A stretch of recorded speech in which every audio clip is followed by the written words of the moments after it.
الحمد لله نحمده ونستعينه ونستغفره ونؤمن به ونتوكل عليه ونعوذ بالله من شرور أنفسنا ومن سيئات أعمالنا من يهده الله فلا مضل له ومن يضلله فلا هادي له ونشهد أن لا إله إلا الله وحده لا شريك له ونشهد أن سيدنا ونبينا مولانا محمدا عبده ورسوله أما بعد فقد قال الله تعالى وأذن في الناس بالحج يأتوك رجالا وعلى كل ضامر يأتين من كل فج عميق صدق الله العلي العظيم وقال النبي صلى الله عليه وسلم ما من نبي إلا وقد حج أو كما قال عليه الصلاة والسلام. புகழ் அனைத்தும் அல்லாஹ் ஒருவனுக்கே, சாந்தியும் சமாதானமும் நபிகள் நாயகம் ஸல்லல்லாஹு அலைஹி வஸல்லம் அவர்கள் மீதும் அவர்களை பின்பற்றிய உத்தம சத்திய சஹாபாக்கள், தாபிஈன்கள், தபா தாபிஈன்கள், குறிப்பாக நாம் எல்லோரின் மீதும் அல்லாஹுவின் சாந்தியும் சமாதானமும் என்றென்றும் நின்று நிலவட்டுமாக. ஆமீன். அன்பான அல்லாஹுவின் நல்லடியார்களே, அன்பு சகோதரர்களே, தாய்மார்களே, சகோதர சமயத்தை சார்ந்த அன்பர்களே, நண்பர்களே, அனைவருக்கும் அல்லாஹுவின் சாந்தியும் சமாதானமும் என்றென்றும் நின்று நிலவட்டுமாக. ஆமீன். அன்பிற்கும் பெருமதிப்பிற்கும் உரிய அல்லாஹுவின் நல்லடியார்களே, நடந்து கொண்டிருக்கக்கூடிய இந்த துல்காதாவுடைய மாதம், இது பரக்கத் பொருந்திய மாதம். அல்லாஹ்வினுடைய ஈடு இணையில்லா கடமையை நிறைவேற்றுவதற்காக வேண்டி மக்கள் கூட்டம் அல்லாஹ்வினுடைய இல்லமாகிய காபாவை சென்று நிறைய காரியங்களை நிறைவேற்றக்கூடிய ஒரு காலங்களாக இருந்து கொண்டிருக்கிறது.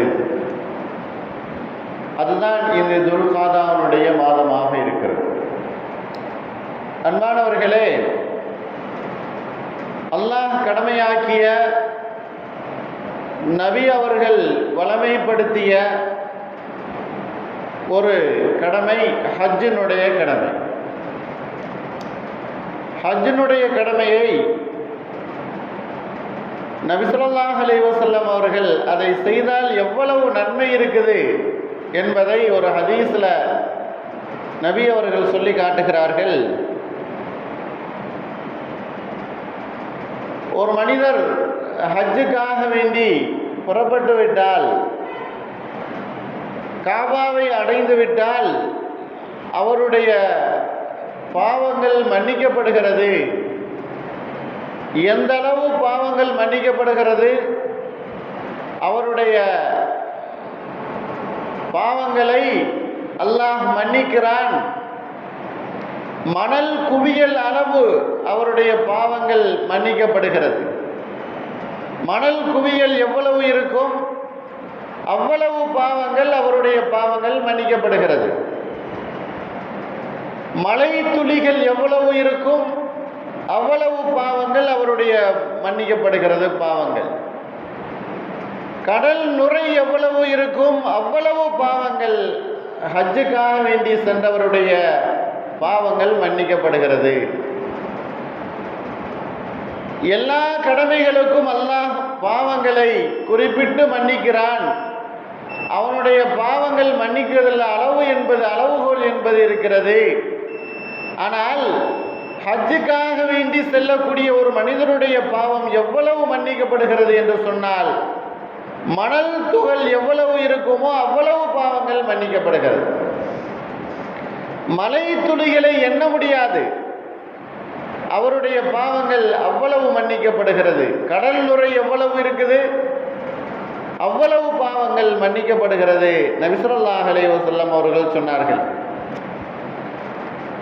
அரஃபா நாள், அரஃபாவிலே ஹாஜிகள் தங்குகிறார்கள். அரஃபா மைதானத்திலே தங்கி முடித்ததற்கு பின்னால் மலக்குகள் அந்த அரஃபாவிலே தங்கிய ஹாஜியை தங்கி முடித்ததற்கு பின்னால் கிளம்பக்கூடிய அந்த நேரத்தில், கிளம்பக்கூடிய அந்த அரஃபாவிலே தங்கி முடித்து கிளம்பக்கூடிய அந்த நேரத்தில் மலக்குகள் சொல்லுகிறார்கள், பாவங்கள் அனைத்தும் மன்னிக்கப்பட்ட நிலையிலே நீங்கள் அரஃபாவிலிருந்து வெளியேறுகிறீர்கள். அன்பானவர்களே, உலகத்தில் மனிதனாக பிறந்து விவரம் தெரிந்ததற்கு பின்னால் நிறைய பாவங்கள் செய்யக்கூடியவர்களாக இருக்கிறோம். நம்ம இதை மன்னிப்பதற்கு உகந்த ஒரு கடமை காரியம் அது ஹஜ்ஜினுடைய காரியமாக இருந்து கொண்டிருக்கிறது. நம்முடைய பாவங்களை எல்லாம், பாவக்கரைகளை எல்லாம் அல்லாஹ் மன்னிக்கிறான் அப்படின்னு சொன்னா அது இந்த ஹஜ்ஜினுடைய காரியமாகத்தான் இருந்து கொண்டிருக்கிறது. ஹஜ்ஜினுடைய காரியங்கள்ல எல்லா பாவங்களும் மன்னிக்கப்படுகிறது. ஆனால் நாம் உள்ளூரிலே, நமது வீட்டிலே, நமது மஹல்லாவிலே இருந்து எவ்வளவு துஆக்கள் செய்தாலும் அல்லாஹ் எதை நாடுகிறானோ அதை மன்னிக்கிறான். எவ்வளவு பாவ மன்னிப்பு கேட்டாலும் அதை மன்னிக்கிறான். ஆனால் ஹஜ்ஜுக்காக வேண்டி ஒரு மனிதர் சென்று இந்த காரியங்களை எல்லாம் செய்யும் பொழுது, இஹ்ராம் கட்டியதிலிருந்து அவர் காபாவை சென்று தவாம் செய்வது, சஃபா மர்வாவுக்கு மத்தியிலே அவர் சஈ செய்வது, அரஃபாவிலே தங்குவது, மினாவிலே தங்குவது, கல் எறிவது, தலைமுடியை அகற்றுவது, குர்பானி கொடுப்பது, இப்படி எல்லா காரியங்களை கொண்டும் அவருடைய அனைத்து பாவங்களும் மன்னிக்கப்படுகிறது. அரஃபா மைதானம் என்பது ஒரு பெரிய மைதானம். ஒரு மனிதர் ஹஜ்ஜுக்காக வேண்டி போய் அரஃபா மைதானத்தில் தங்கலை அப்படின்னு சொன்னா அவருடைய ஹஜ் ஏற்றுக்கொள்ளப்படாது.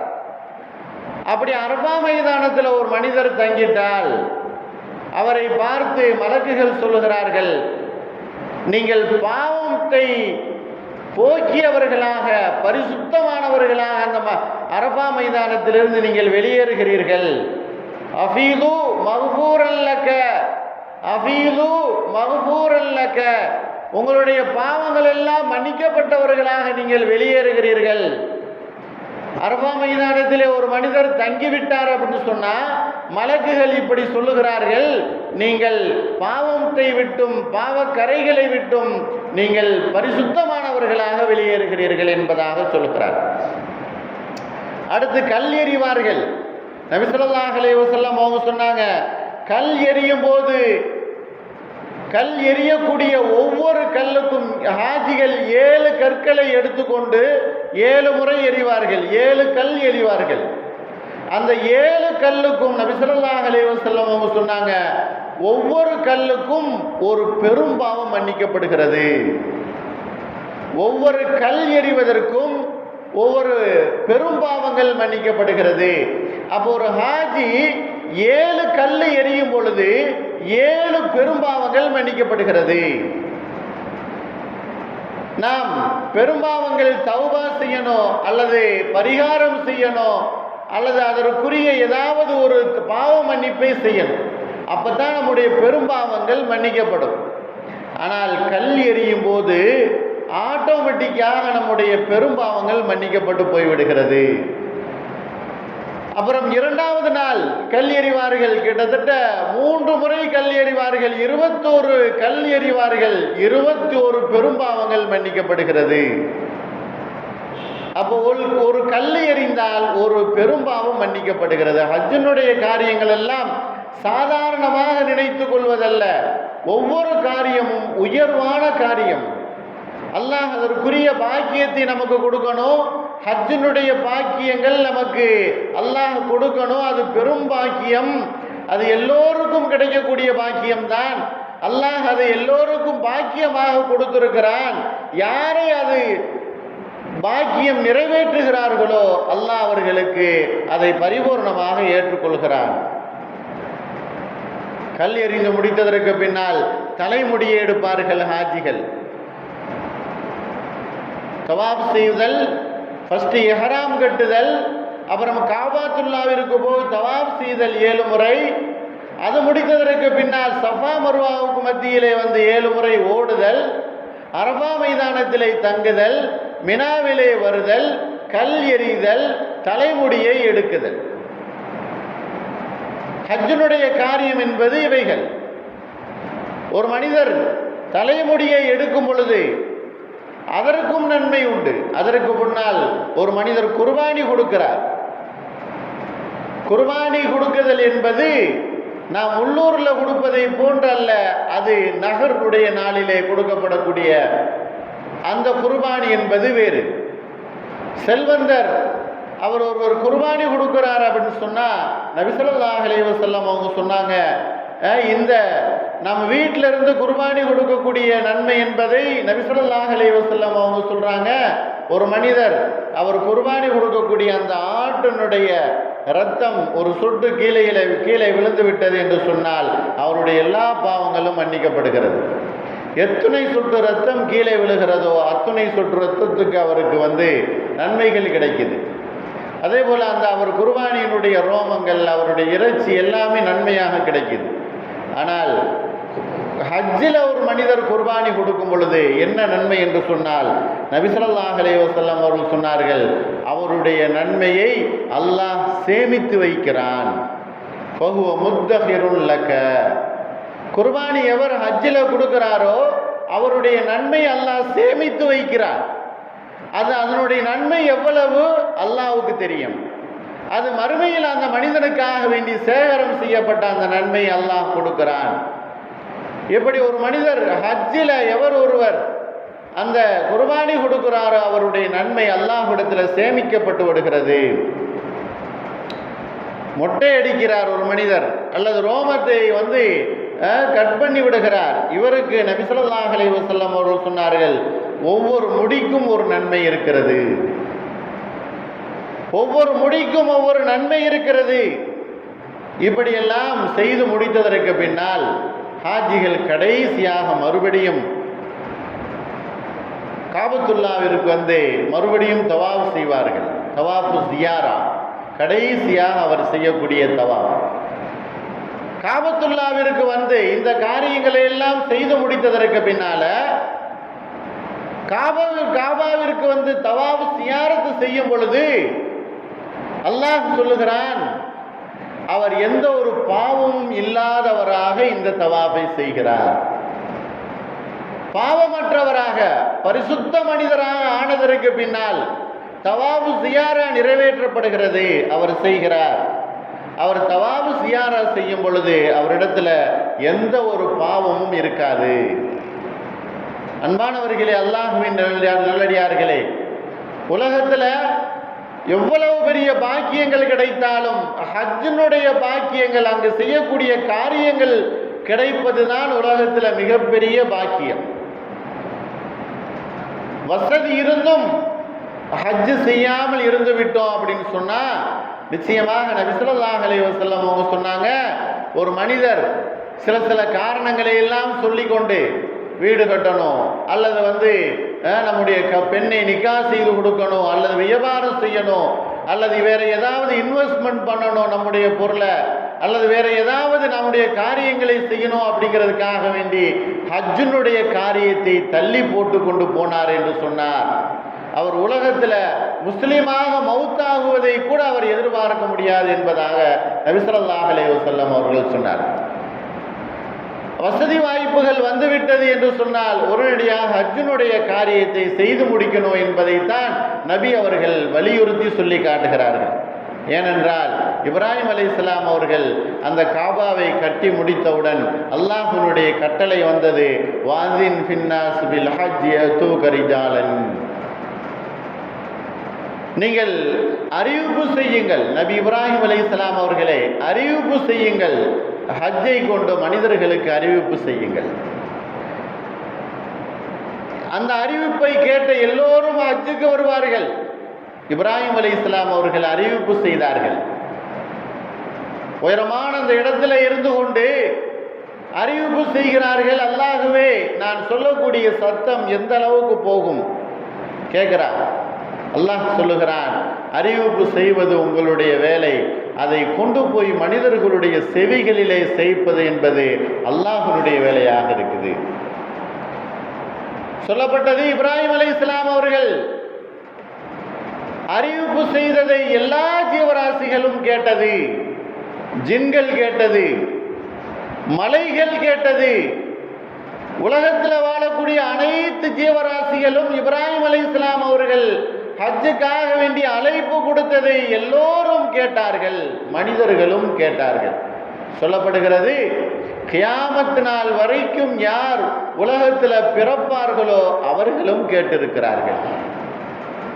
அந்த காலத்தில் இருந்தவர்கள் மட்டுமல்ல, கியாமத் நாள் வரை யாரெல்லாம் இந்த உலகத்தில் பிறப்பார்களோ எல்லோருமே அதனுடைய அறிவிப்பை செவியில மடுத்தவர்களாகவே பிறக்கிறார்கள், செவியிலை கேட்டவர்களாகவே பிறக்கிறான். கியாமத் நாள் வரை பிறக்கக்கூடிய மனிதர்கள் இப்ராஹிம் அலைஹிஸ்ஸலாம் அவர்களுடைய இந்த அழைப்பை கேட்டுகிறார்கள். லப்பைக் என்கிற வாசகத்தையும் சொல்லுகிறார்கள். அதே நேரத்தில் உலகத்தில் சில பேர்களுக்கு அந்த ஹஜ் செய்யக்கூடிய வாய்ப்பு கிடைக்காமல் போய்விடுகிறது. அழைப்பினுடைய செவி மடுத்தோம், ஆனால் அதனுடைய கடமையை செய்ய முடியாதவர்களாக போய்விடுகிறோம். ஆக எல்லோரும் கேட்கிறார்கள், அந்த அழைப்பை எல்லோர்களும் கேட்டார்கள் என்பதுதான் உண்மையான கருத்து, அது உறுதியான கருத்து. நபி ஸல்லல்லாஹு அலைஹி வஸல்லம் அவர்கள் ஹிஜ்ரி 10 மதீனாவில் இந்த துல்காதாவுடைய மாதம் 15 அல்லது 24 என்பதாக சொல்லப்படுகிறது. 24வது பிறையில் மதீனாவிலிருந்து நபி ஸல்லல்லாஹு அலைஹி வஸல்லம் அவர்கள் ஹிஜ்ரி 10 வெள்ளிக்கிழமை அறிவிப்பு செய்கிறாங்க. வெள்ளிக்கிழமை அறிவிப்பு செய்கிறான் நபி ஸல்லல்லாஹு அலைஹி வஸல்லம் அவர்கள், நான் இந்த வருடம் ஹஜ்ஜுக்கு போகக்கூடியவனாக இருக்கிறேன். வெள்ளிக்கிழமை அறிவிப்பு செய்கிறான். அப்போ நபி ஸல்லல்லாஹு அலைஹி வஸல்லம் அவர்களுடைய அறிவிப்பை கேட்ட மக்கள் எல்லாம் நிறைய பேர் நபி அவர்களோடு ஹஜ்ஜுக்கு போகணும் அப்படின்னு தயாராகிடுறாங்க. கிராமங்களில் இருக்கக்கூடியவர்களெல்லாம் தயாராகி விடுகிறார்கள். வசதி வாய்ப்பு என்பது அன்றைக்கு பயணங்கள் மிகவும் கஷ்டமான ஒரு நிலை. அதாவது கால்நடை பயணமாக இருக்கணும், இல்லை என்று சொன்னால் வாகனங்கள் ஒட்டகம், குதிரை இது போன்ற பயணமாக இருக்க முடியும். ஒட்டகங்கள் வைத்திருப்பார்கள் ஹஜ்ஜுக்கு செல்வதற்காக வேண்டி. ஒட்டகங்களிலே ஒட்டகம் நடந்தே செல்லும், அது மேல் ஏறிக்கொள்வார்கள். சில நேரத்தில் ஓய்வு எடுப்பாங்க, சில இடங்களில் அமர்வார்கள், தங்குவார்கள். இப்படியாக இந்த அறிவிப்பு வெள்ளிக்கிழமை அவர்கள் செய்தவுடன் துல்காதா மாதத்தில் 24வது பிறையிலே ஹிஜ்ரி 10 அறிவிப்பு செய்தவுடன் கிராமங்களுக்கெல்லாம் நபி அவர்களுடைய அறிவிப்பு பரவி விடுகிறது. நபி அவர்கள் நாளை சனிக்கிழமை ஹஜ்ஜுக்காக வேண்டி புறப்பட இருக்கிறார்கள் என்கிற அறிவிப்பு பரவி விடுகிறது. நபி அவர்களோடு நிறைய சேர்ந்து விடுகிறார்கள் நபர்கள், நிறைய நபர்கள் சேர்ந்து விடுகிறார்கள். சொகுசான பயணம் கிடையாது, கஷ்டமான பயணம்தான். இருந்தாலும் ஹஜ்ஜுக்குன்னு அறிவிப்பு பண்ணும்போது கிராமங்களில் இருக்கக்கூடிய சஹாபாக்கள் கூட அவர்கள் கிளம்பி விடுகிறார்கள். அது ஒரு நீண்டதொரு ஹதீஸ். நபி ஸல்லல்லாஹு அலைஹி வஸல்லம் அவர்களோடு சனிக்கிழமை பயணத்தை தொடர்கிறார்கள். மதீனாவாசிகள் இஹ்ராம் கட்டக்கூடிய இடம் துல்ஹுலைஃபா என்கிற இடத்திற்கு சென்று அங்கு இருக்கக்கூடிய அந்த பள்ளியிலே நபி ஸல்லல்லாஹு அலைஹி வஸல்லம் அவர்கள் தங்களுடைய ஆடை, உடுத்தியிருந்த ஆடையை களைந்துவிட்டு 2 இஹ்ராம் உடை என்று சொல்லக்கூடிய 2 ஆடை அவர்கள் உடுத்துகிறார்கள். அதுதான் இஹ்ராமுடைய ஆடை. கீழாடை ஒன்று, மேலே உடலை மலைக்கக்கூடிய ஒரு ஆடை. 2 ஆடை, இஹ்ராமுடைய ஆடையை அந்த துல்ஹுலைஃபா என்கிற இடத்திலே உடுத்துகிறார்கள். சஹாபாக்களும் அந்த இடத்திலேயே தங்களுடைய உடைகளை மாற்றி உடுத்துகிறார்கள். நபி ஸல்லல்லாஹு அலைஹி வஸல்லம் அவர்கள் அந்த துல்ஹுலைஃபா என்கிற இடத்திலே தங்கிவிட்டு மறுநாள் அங்கிருந்து புறப்படுகிறார்கள். அன்பானவர்களை, நபி ஸல்லல்லாஹு அலைஹி வஸல்லம் அவர்களோடு ஹஜ் செய்த அந்த சஹாபாக்கள் மிகவும் இந்த ஹதீஸை வர்ணிக்கிறார்கள். அந்த ஹதீஸில் அவர்கள் செல்லும் போது நடந்த சம்பவங்களை சொல்லி காட்டுகிறார்கள். ஏன்னு சொன்னால், உலகத்தில் எல்லா நபிமார்களும் ஹஜ்ஜு செய்திருக்கிறார். மாமின் நபியின் இல்லா வகது ஹஜ்ஜ, எந்த ஒரு நபியும் ஹஜ்ஜு செய்யாமல் உலகத்தில் இல்லை. எல்லா நபிமார்களும் ஹஜ்ஜு செய்திருக்கிறார். எல்லா நபிமார்களும் உலகத்தில் வாழக்கூடிய சமயத்தில் வாழ்ந்த அந்த நேரத்தில் ஹஜ்ஜினுடைய கடமையை நிறைவேற்றி இருக்கிறார்கள். அப்போ சென்று கொண்டிருக்கும் பொழுது நபி ஸல்லல்லாஹு அலைஹி வஸல்லம் அவர்கள் போன அந்த சமயத்தில் இது என்ன இடம் என்பதாக கேட்குறாங்க. மக்காவிற்கு போகக்கூடிய அந்த சமயத்தில் மதீனாவிலிருந்து மக்காவுக்கு போகிறார்கள் ஹஜ்ஜுக்காக வேண்டி. அந்த சமயத்தில் சஹாபாக்கள் கூட வர்றாங்க. வந்தவங்ககிட்ட கேட்குறாங்க இது என்ன இடம் என்பதாக கேட்குறாங்க. சஹாபாக்கள் சொல்லுகிறார்கள் இது வாதியில் அஸ்ரக் என்பதாக சொல்லுகிறார்கள். வாதியில் அஸ்ரகா அப்படின்னு கேட்டுவிட்டு நபி ஸல்லல்லாஹு அலைஹி வஸல்லம் அவர்கள் சொல்கிறாங்க இந்த இடத்திலிருந்து தான் மூசா அலைஹிஸ்ஸலாம் அவர்கள் தக்பீர் சொல்லி ஹஜ்ஜுக்காக வேண்டி போனார்கள். ஒவ்வொரு நபிமார்களும் ஹஜ்ஜு செய்தார்கள் என்பதாக சொல்லப்படுகிறது. இந்த வாதியுல் அஸ்ரக் என்கிற அந்த இடத்துல இருந்து கொண்டுதான் மூசா அலைஹிஸ்ஸலாம் அவர்கள் தக்பீர் சொல்லியவர்களாக, தல்பியா சொல்லியவர்களாக, அல்லாஹுவை புகழ்ந்தவர்களாக, அல்லாஹுவை தக்பீர் சொன்னவர்களாக, தல்பியா சொன்னவர்களாக அவர்கள் போகிறார்கள்.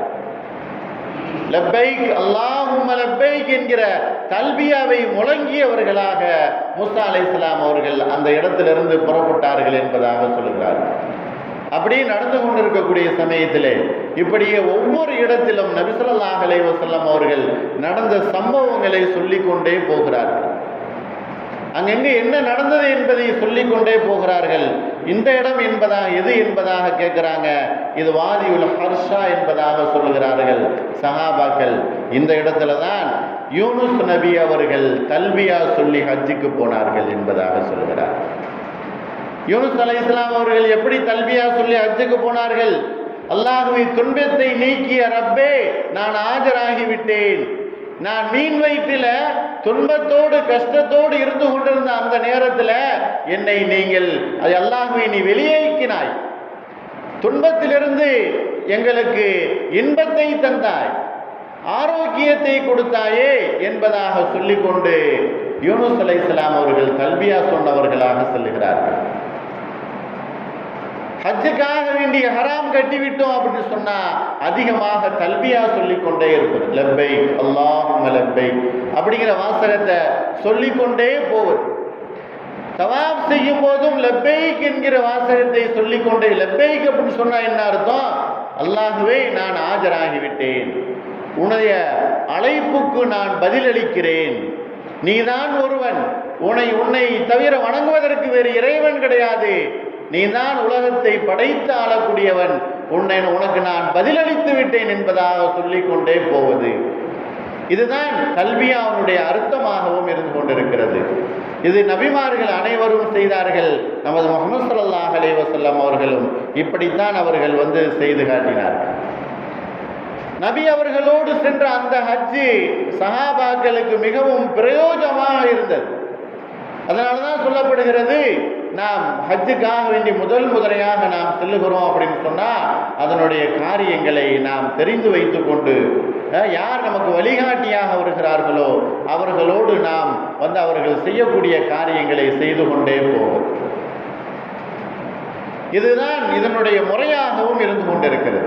நபி ஸல்லல்லாஹு அலைஹி வஸல்லம் அவர்கள் ஹஜ்ஜுக்கு சென்றார்கள். அங்கு செய்யக்கூடிய காரியங்களை சஹாபாக்களுக்கு வழி நடத்தினார்கள். முதலாக இஹ்ராம் கட்டியதற்கு பின்னால் காபாவை பார்க்கிறார்கள். நபி ஸல்லல்லாஹு அலைஹி வஸல்லம் அவர்கள் சொன்னார்கள், நாம் எங்கிருந்து வெகு தூரத்திலிருந்து பார்த்தாலும் காபா தெரியும், தூரமாக பார்க்கும்போது காபா தெரியும். காபாவை பார்க்கணும். முதலாக அந்த கருப்பனுடைய கட்டணம் இருக்குது, அதை நாம் பார்க்கணும். அதை பார்ப்பதற்கு நமக்கு தோதுவான இடத்தை அமைத்துக் கொள்ளணும். சில நேரத்தில் நாம் போவோம், அது கண்ணில் தெரியும், அப்புறம் மறைஞ்சிரும். நம்முடைய பயணத்தின் காரணமாக, போகக்கூடிய அந்த நிலைமையின் காரணமாக அப்பொழுது நாம் பார்க்கக்கூடாது. மாறாக நம்முடைய பார்வையை தாழ்த்தி கொண்டு அந்த காபா பரிபூர்ணமாக நமக்கு தெரியுமே, அந்த நேரத்தில் அந்த இடத்துல நாம் நின்று கொண்டு முதல் பார்வையை பார்க்க வேண்டும். தூரத்திலிருந்து பார்ப்போம், சில நேரத்தில் மறைஞ்சிரும் செடி கொடிகள் அல்லது மரங்கள் கட்டடங்கள்லாம் மறைஞ்சிரும். அப்புறம் கொஞ்ச நேரம் கழித்ததற்கு பின்னால் தெரியும். பயணத்தில் போய் கொண்டிருக்கும் போது கட்டடங்கள் வந்துடும், அதுவும் மறைந்துடும். அப்படி இல்லாமல் முதல் பார்வை என்பது நாம் நிம்மதியாக ஒரு இடத்துல நின்று கொண்டு காபாவை முழுவதுமாக பார்க்கக்கூடிய அந்த பார்வை முதல் பார்வை. முதலாக காபாவை பார்க்கிறோம் அப்படின்னு சொன்னா அந்த சௌகரியமான முறையில் நிம்மதியான முறையில் ஒரு இடத்துல இருந்து கொண்டு நாம் அந்த காபாவை முதல் பார்வையாக பார்க்கணும். சில இமாம்கள் எழுதுகிறார்கள், முதல் பார்வையில் நாம் பார்க்கக்கூடிய அந்த பார்வையில் நாம் என்ன துவா செய்கிறோமோ அது அல்லாஹ்விடத்தில் அங்கீகரிக்கப்படுகிறது. ஆகையினால ஒரு நன்மையான துவாவை சமூகத்திற்கும் சமூகத்தினுடைய நலனை கருத்தில் கொண்டும் முழுமையான ஒரு துவாவை நாம் செய்ய வேண்டும். பொதுவான ஒரு துவாவை, அது என்ன துவா என்பதை நாம் முன்னதாகவே நாம் நினைத்து கொள்ள வேண்டும். காபாவை முதலாக நம்ம பார்க்கும்போது என்ன துவா செய்யணும் என்பதை நாம் ஆரம்பமாகவே அல்லது முன் ஏற்பாடாகவே செய்து கொள்ள வேண்டும். அப்படி செய்து முடித்ததற்கு பின்னால் நபி ஸல்லல்லாஹு அலைஹி வஸல்லம் அவர்கள் சொன்னதை போன்று அந்த காபா பாபு சலாம் என்று சொல்லக்கூடிய அந்த வாசலின் முதலாக அந்த வழியிலே நாம் நுழைய வேண்டும். பாபு சலாம் இன்றைக்கு சொல்லப்படுகிறது, காபாவுக்குள்ளே சென்று விட்டால் சகல வசதிகளும் அங்கே இருக்குது, எல்லா வசதிகளும் இருக்குது. முன்னால் ஒரு காலத்தில் தவாப் செய்து கொண்டு இருக்கும் பொழுது ஒழு முறிந்து விட்டது என்று சொன்னால் வெளியில் நாம் ஒழு செய்யணும், அப்புறம் மறுபடியும் உள்ளே போகணும். ஆனால் இன்றைக்கு ஒழு செய்வதற்கு உள்ளவே ஏற்பாடு செய்யப்பட்டிருக்கிறது, அவ்வளோ வசதிகள் ஏற்பாடு செய்யப்பட்டிருக்கு. இன்றைக்கு நவீன நிலைமை வந்துவிட்டதனால் மக்களுடைய வசதி அங்கு மிகவும் தேவைப்படுகிறது என்பதனால எல்லா ஏற்பாடுகளையும் அங்கு செய்யப்பட்டிருக்கிறது. ஆகையினால் எந்த ஒரு சிரமமும் இல்லாமல் தவாப் செய்வதற்குரிய நிறைய ஏற்பாடுகள் செய்யப்பட்டது. அன்பானவர்களே, நபி ஸல்லல்லாஹு அலைஹி வஸல்லம் அவர்களோடு ஹஜ் சென்ற அந்த சஹாபாக்கள் சொல்லுவார்கள், நாங்கள் நபி அவர்கள் இஹ்ராம் உடையை கட்டும் போது கூட எங்களுக்கு நபி ஸல்லல்லாஹு அலைஹி வஸல்லம் அவர்கள் எவ்வளவு விஷயங்களை சொல்லிக் கொடுத்தார்கள் என்று சொன்னால், ஒரு மனிதன் தொழுவதற்காக வேண்டிய நியத்து, நோன்பு வைப்பதற்காக வேண்டிய நியத்து, ஒழு செய்வதற்காக வேண்டிய நியத்து, எல்லா நியத்துகளும் இருக்குது. ஆனால் இஹ்ராம் கட்டும்போது ஒரு மனிதன் நியத் செய்வதற்குதே அதுதான் உயர்வான நியத் என்பதாக சொன்னார். எல்லா நியத்துகளையும் விட ஒரு மனிதன் ஹஜ்ஜுக்காக வேண்டி இஹ்ராம் கட்டக்கூடிய அந்த நியத்து இருக்குதே அதுதான் உயர்வான நியத்து. உடைகளை களைகிறோம் அப்படின்னு சொன்னா, தைத்த உடைகள், இஹ்ராம் உடை என்பது தைக்காம இருக்கும், நாம் தைத்த உடைகளை அணிந்திருக்கிறோம், அதை களையும் பொழுது நபி ஸல்லல்லாஹு அலைஹி வஸல்லம் அவர்கள் சொன்னார்கள், உங்களுடைய எல்லா கெட்ட செயல்களையும் உங்களுடைய உள்ளத்திலிருந்து சிந்தனையிலிருந்து நீங்கள் களைந்து விடுங்கள், உங்களுடைய உள்ளத்திலிருந்து அதை எடுத்து விடுங்கள், உங்களுடைய செயல்களில் இருந்து அதை எடுத்து விடுங்கள். இஹ்ராமுடைய அணியும் பொழுது பரிசுத்தமானவர்களாக நீங்கள் அணியுங்கள் என்பதாக நபி ஸல்லல்லாஹு அலைஹி வஸல்லம் அவர்கள் சொல்லி கடைசி வரையிலையும் எங்களுக்கு சொல்லிக் கொடுத்தார்கள். தவாஃபை செய்ய சொல்லிக் கொடுத்தார்கள். அதாவது ஹஜ்ருல் அஸ்வதுக்கள் ஒரு மூலையிலே பதிக்கப்பட்டிருக்குது. நபி ஸல்லல்லாஹு அலைஹி வஸல்லம் அவர்கள் சொன்னார்கள், இதுதான் ஹஜ்ருல் அஸ்வதினுடைய கல், இது சுவர்க்கத்திலிருந்து வரவழைக்கப்பட்ட கல், இதை நான் முத்தமிடுகிறேன். உமர் ரலியல்லாஹு அன்ஹு அவர்கள் முத்தமிட்டார்கள். அதற்கு பின்னால் நிறைய சஹாபாக்கள் முத்தமிட்டார்கள். அந்த கல்லை முத்தமிடுதல் என்பதும் அதற்கு பின்னால் 2 ரக்காய் தொழுவது என்பதும் இது நபி அவர்களுடைய வளமையாக இருந்து கொண்டிருக்கு. ஆகையினால் அடுத்து வருகிறார்கள் சஃபா மர்வாவுக்கு மத்தியிலே அன்னை ஹாஜரா அம்மையார் அவர்கள் இஸ்மாயில் அலைஹிஸ்ஸலாம் அவர்களுக்கு தண்ணீரை அந்த மலையிலே தெரிவதை போன்று தெரிகிறது. அங்கு போகிறார்கள், அங்கு இல்லை. மறுபடியும் அந்த மலையிலிருந்து இந்த மலையை பார்க்கிறார்கள், இங்கு பார்க்கிறார்கள், பார்க்கிறார்கள், இங்கு தண்ணீர் தெரிவதை போன்று தெரிகிறது. அவர்கள் ஓடோடி வருகிறார்கள். வரும்போது இங்கு தண்ணீர் இல்லை. இப்படியாக 7 ஓட்டங்கள் 7 தடவை அவர்கள் ஓடியதுதான் சஃபா மர்வாவுக்கு மத்தியிலே ஹாஜரா அம்மையார் அவர்கள் செய்தது. இதை இன்றைக்கு ஹாஜிகள் அனைவரும் செய்து கொண்டிருக்கிறார்கள். இப்படியாக ஒவ்வொரு நிலைமையும் ஹஜ்ஜில் இருக்கக்கூடிய அந்த ஹாஜிகளுக்கு அல்லாஹ் கொடுத்திருக்கக்கூடிய மிகப்பெரிய பாக்கியமாக இருந்து கொண்டிருக்கு. அன்பானவர்களே, அல்லாஹுவின் நல்லடியார்களே, இந்த பாக்கியங்களை முழுமையாக அல்லாஹ் நாம் செய்யக்கூடிய வாய்ப்பையும் தௌஃபீக்கையும் நம் அனைவருக்கும் அல்லாஹ் தந்தல் புரிவானாக. வாஹிரு தாவானா அல்ஹம்துலில்லாஹி ரப்பில் ஆலமீன். அஸ்ஸலாமு அலைக்கும் வரஹ்மத்துல்லாஹி வபரகாத்துஹு.